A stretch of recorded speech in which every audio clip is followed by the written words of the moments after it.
Our listening audience has heard us talk many times about UN Agenda 21. And of course, it was an agenda for the 21st century to control populations, to confine them to megacities, to keep them off the land and otherwise control them. There's another UN agenda. I guess we should call this one Invasion 21. This is a document we're going to take a look at right now from the year 2000.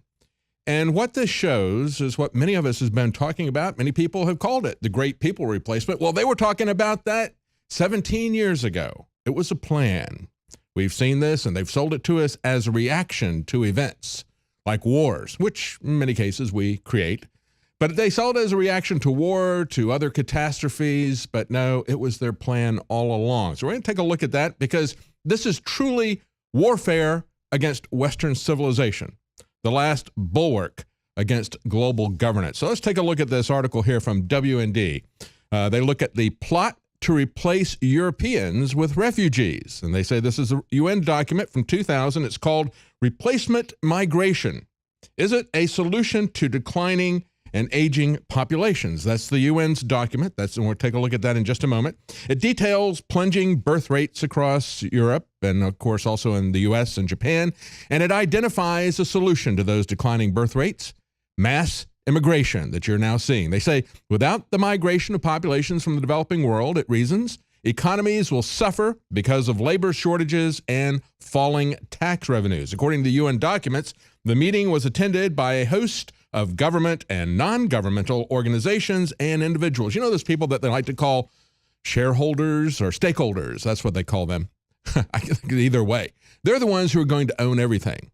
You are going to be the property. And those are the types of people that we see attending these events like Bilderberg and others, that some of them public, some of them secret. Some of these organizations were the International Organization for Migration. That's a UN group.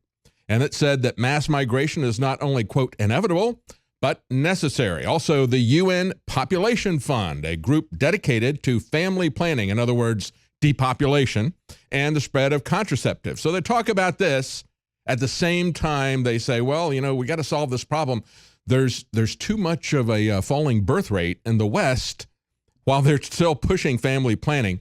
It's not about that. And it's not about saving the entitlement programs that the bankers and the government workers have pushed on Americans and those in developing countries. It was the IMF that was accused of rent seeking when they stopped encouraging third world countries to invest in their infrastructure and to start borrowing money for their social programs. And that's where we are today.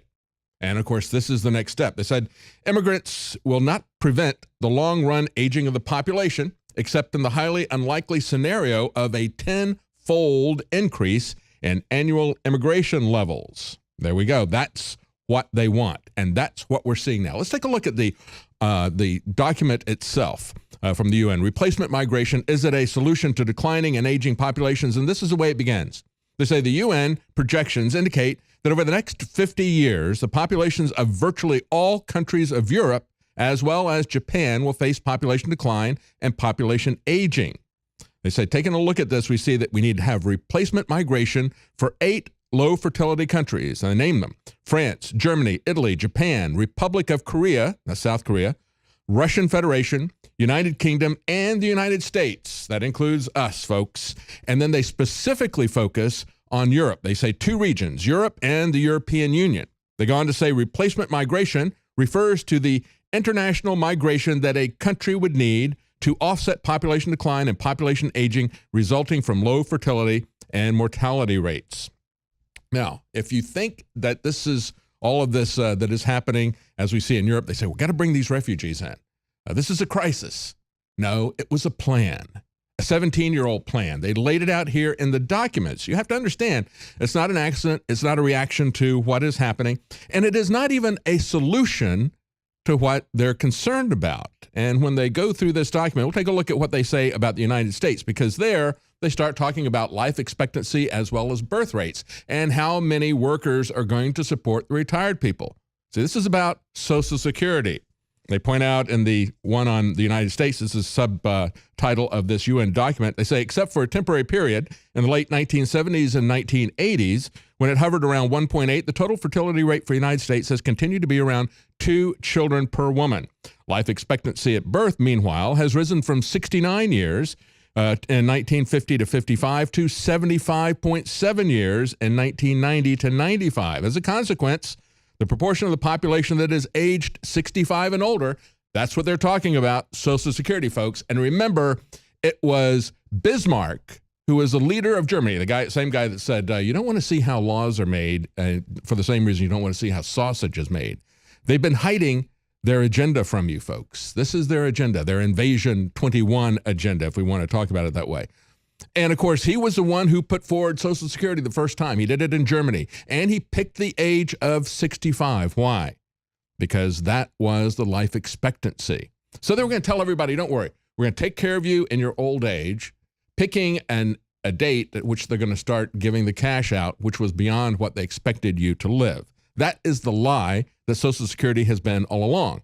And so, yeah, they do have a demographic problem. As people live longer, now they can't pay out because it was nothing but a Ponzi scheme. They say in order to keep the total population constant, it would be necessary to have 6.4 million migrants between 2030 and 2050, which is an average of 319,000 per year. And they go on and say, in the absence of migration, figures show that it would be necessary to raise the upper limit of the working age to 66.9 years. You know, they're going to do both.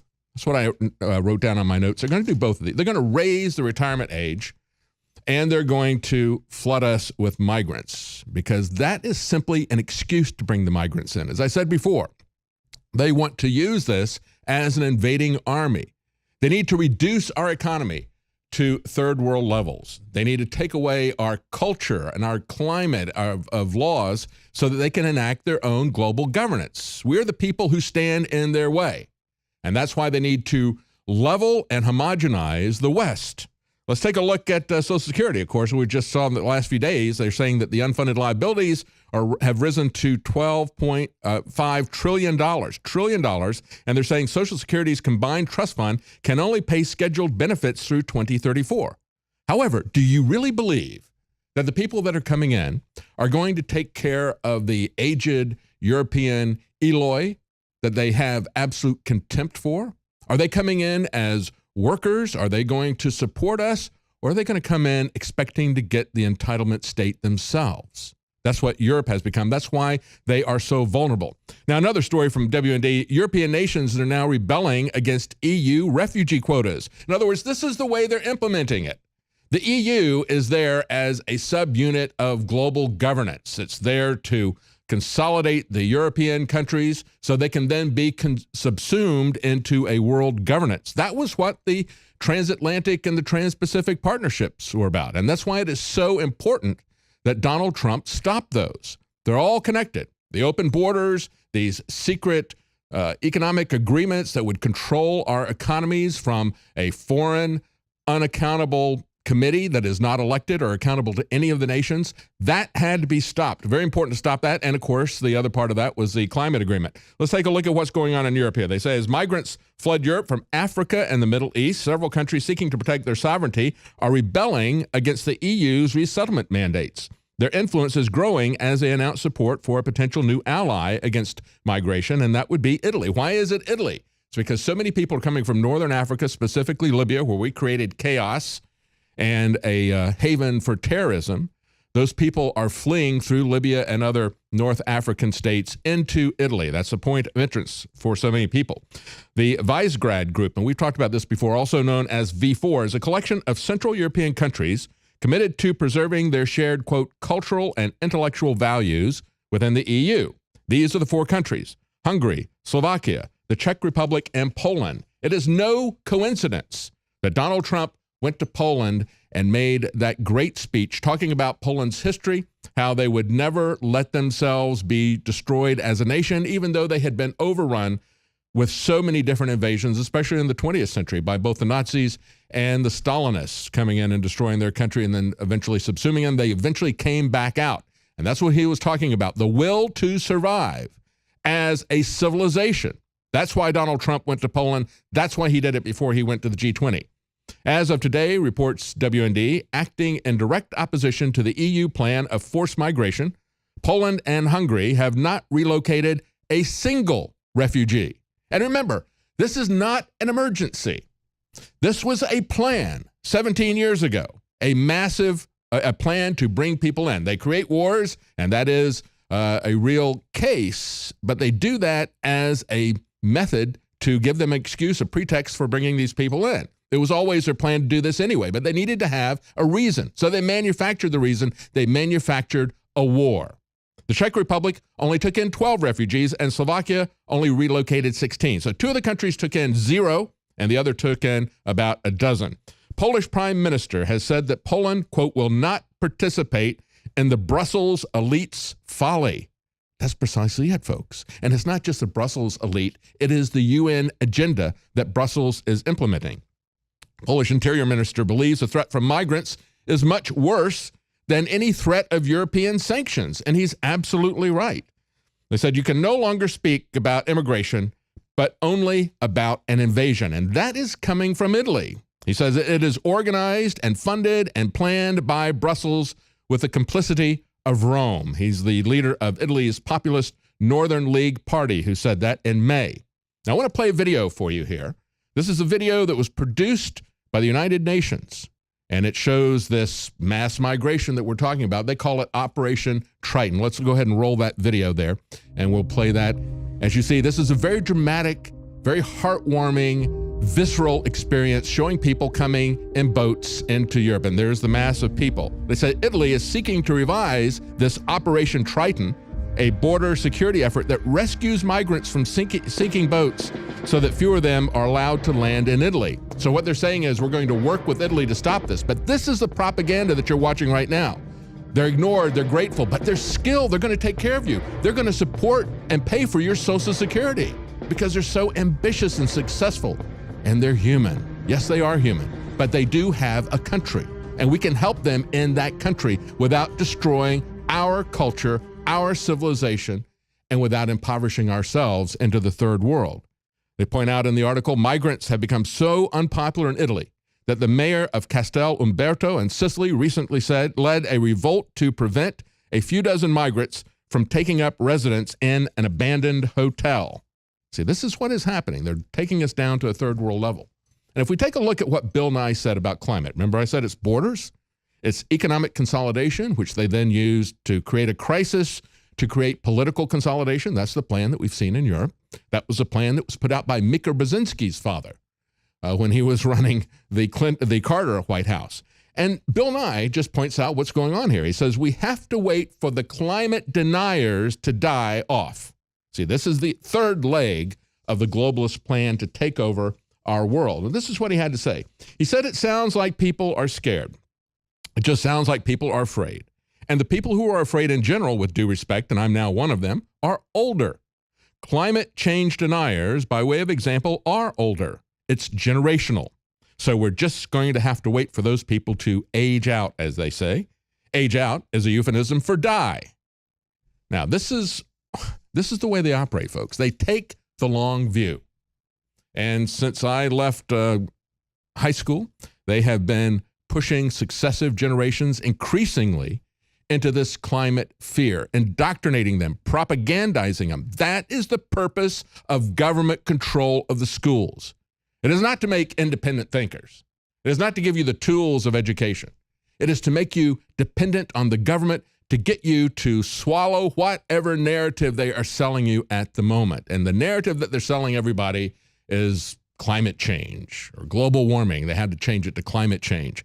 And they're saying it's not going to work for the older people, but it will eventually happen because the children belong to them. They've had the children from a very early age. And they've been teaching your children, if you put them in a government institution, they've been teaching them to worship the environment, to worship the earth, telling them that a catastrophe is coming. And the only way that we can avoid that is to shut down Western society, to shut down our energy, to enter a new dark age, quite literally a dark age. Turn out the lights, folks. It's over. And we're going to reduce your population. We're going to control everything that you have to say.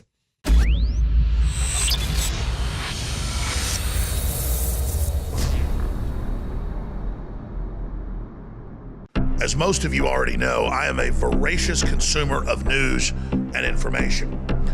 And in the last 4 or 5 years, doing more and more research, I came across the fact that the elite, the establishment, the science community is fully aware of the fact that our ancient ancestors, in many cases, had much better nutrition than we do today. And our ancient ancestors sought out the bones of the animals that they were hunting, killing, and then processing, and that they went for the bones first, knowing that they were full of the vital essence in the marrow, but also in the bone structure itself.